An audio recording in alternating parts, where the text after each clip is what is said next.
Right, I'm going to talk about life. And how can you tell something is alive? Well, it does all of these things. Okay, I'm going to write down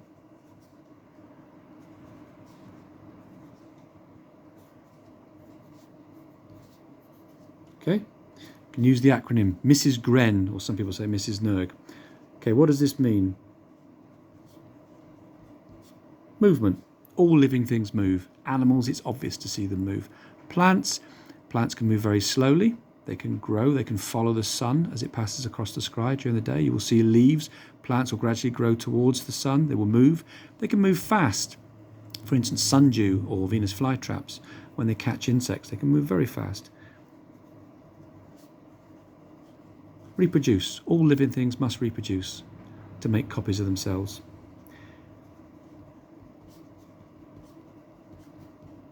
Sensitivity. I can see things, I can hear things, I can touch things. That's again obvious with animals, but plants know where the sun is. They are sensitive to it. They can follow it. Research has shown that plants can also detect chemicals. They can detect sounds. So sensitivity is a key thing. Growth. All living things grow. They get bigger.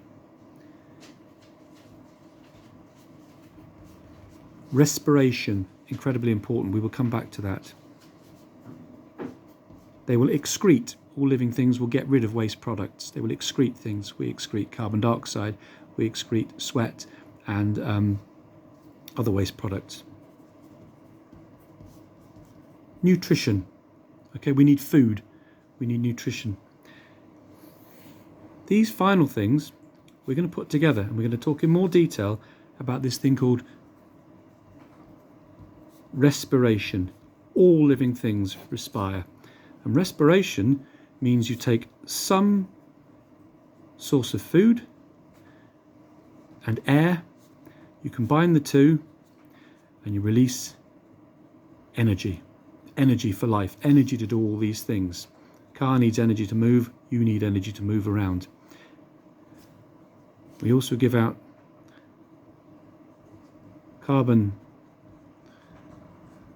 dioxide gas, and we also give out water. Hopefully you can see that. So we take in a nutrition there and we excrete waste products. Okay, respiration. This energy is what we use for life.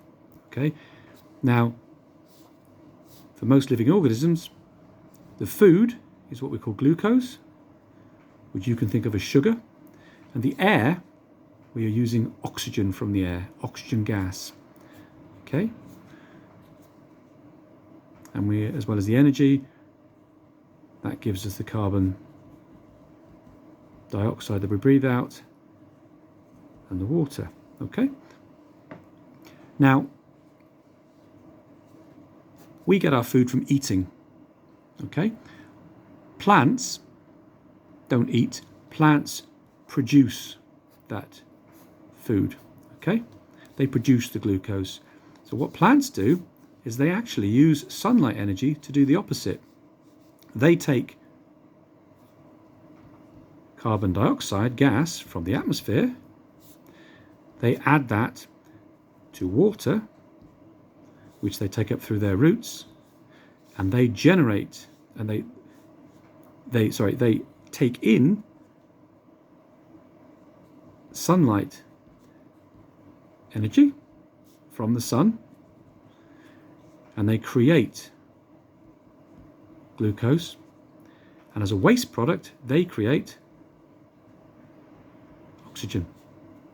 So plants use the carbon dioxide that we breathe out and the water that we urinate out and get rid of to produce the glucose that they and us can use, and the oxygen that we breathe. Okay, this way round it's known as photosynthesis.